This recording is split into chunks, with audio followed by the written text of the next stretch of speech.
कोई क्रिएटर नहीं होगा, यहाँ सिर्फ रट्टू ही निकलेंगे।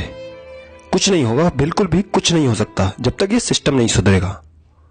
ओ भाई सुन, सिस्टम तो फॉल्ट है ही, ये तो सबको पता है, लेकिन तेरा मन नहीं करता पढ़ने का। तेरे नंबर हर सब्जेक्ट में कम आए। एक बात तो बता, तेरा इंटरेस्ट फिर है किस में? एक सब्जेक्ट भी नहीं कर पाए पूरे साल में, ना कोई स्किल सीखी, तो तेरे 24 घंटे गए कहां पे? बता तो। जब देर रात पबजी खेल रहा था, जब फॉल्ट नहीं दिख रहा था। जब शोना मोना बाबू बेबी में लगा था, तब फॉल्ट नहीं दिख रहा था। जब अपने टेम्परेरी प्लेजर्स के बाजार में अपने ड्रीम्स की बोली लगा रहा था, तब फॉल्ट नहीं दिख रहा था। अब तुझे दिक्कतें हैं, ना कोई विजन, ना कोई एम। कह रहा है education system is a shame. I think shame on yourself brother. जिन बच्चों के 500 में से 499 नंबर आए, वो किस सिस्टम में थे? जिन बच्चों का नीट, IIT, IEEE, यूपीएससी हर टेस्ट क्रैक हो गया, वो किस सिस्टम में थे? जो पेप्सी, गूगल, पेटीएम के CEO बन गए, वो किस सिस्टम में थे? जो इंडियंस इसरो, नासा में साइंटिस्ट लग गए, वो किस सिस्टम में थे? दोस्त, सिस्टम में तो फॉल्ट है ही, नो डाउट, लेकिन मैं बस ये कह रहा हूं, जिसको करना है ना वो कर जाएगा, और जिसको नहीं करना ना वो कुछ नहीं कर सकता।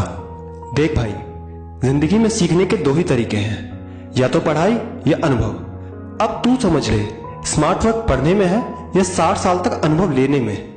अपने इल्यूजन जोन से कंसंट्रेशन जोन में आ, वर्चुअल लाइफ से रियल लाइफ में आ। पबजी को बस खेलता मत रहे, पबजी जैसे गेम का क्रिएटर बन। तुम बहुत भोले हो यार, तुम्हें शायद पता ही नहीं, जन्म से तुम्हारे माथे पर एक टैग लगा हुआ है, वो है मिडिल क्लास का। उसके साथ एक कहावत भी है, शायद तुझे बुरी लगे, लेकिन ये सिटी मेनिया हमेशा तुझे सच बताता है, आज भी बताएगा। वो कहावत है, मिडिल क्लास वाला मिडिल क्लास में ही पैदा होगा और मिडिल क्लास में ही मर जाएगा। लेकिन तुझे क्या फर्क पड़ता है? तुझे तो सिस्टम में फॉल्ट लगता है।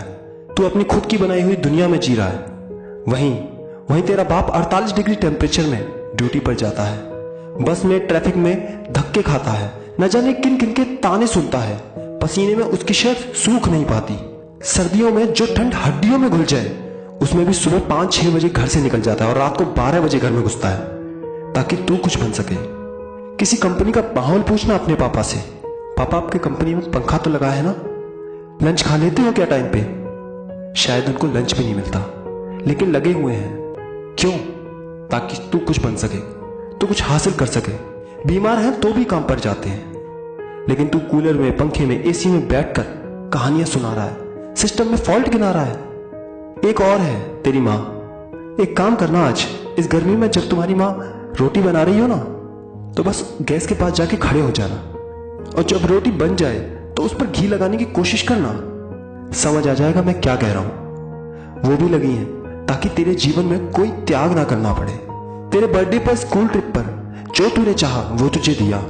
कभी पूछा उनसे कि इस सब के लिए उन्होंने क्या क्या बलिदान दिया? लेकिन मेरा भाई तो पबजी खेलेगा, पॉर्न देखेगा, 10-12 रिलेशनशिप बनाएगा और सिस्टम में फॉल्ट निकालेगा, तभी तो कूल ड्यूट लगेगा। भाई अभी भी वक्त है, संभल जा, कुछ कर ले, थोड़ा पढ़ ले, कुछ अधूरे तो कुछ अनदेखे सपने अपने और अपने माँ बाप के पूरे कर ले। प्लीज लोगों की बातों में मत आओ, इतना भी मजे मत लो जिंदगी के कि खुद का एक मजाक बन जाए।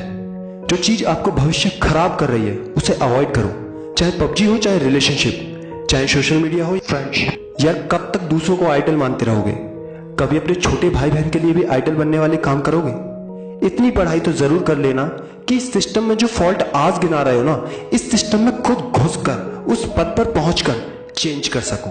दोस्त, याद करो भीमराव अंबेडकर, APJ अब्दुल कलाम को कुछ नहीं थे, लेकिन सिर्फ पढ़ाई के बल पर आज इतिहास में उनका नाम दर्ज है। लाखों करोड़ों लोग उन्हें आइडल मानते हैं। दोस्त, वीडियो के आखिर में बस यही कहना चाहूंगा, तेरी जिंदगी में एक समय ऐसा भी आएगा जब तुम किसी के माँ बाप बनोगे, और शायद आपके माँ बाप इस दुनिया में ना हो उस समय। और जब आपका बच्चा किसी चीज की डिमांड करेगा ना, तो सिर्फ आपको यही बात याद आएगी, काश काश मैं पढ़ लेता कुछ अपने लिए, कुछ अपने सपनों के लिए, कुछ अपने अपनों के लिए, कुछ अपने माँ बाप के लिए। काश काश मैं पढ़ लेता, काश मैं पढ़ लेता। दोस्त, अभी भी वक्त है, पढ़ लो, पढ़ लो, दोस्त ये वीडियो किसी का भविष्य बना सकता है, तो इसको प्लीज हर हिंदुस्तानी बच्चे तक शेयर जरूर करो और YouTube पर सिटी मेनिया इंफोटेनमेंट चैनल को सब्सक्राइब जरूर करो। आपका एक एक शेयर, आपका एक एक सब्सक्राइब कुछ बड़ा बदलाव लाएगा, विश्वास रखो। जय हिंद।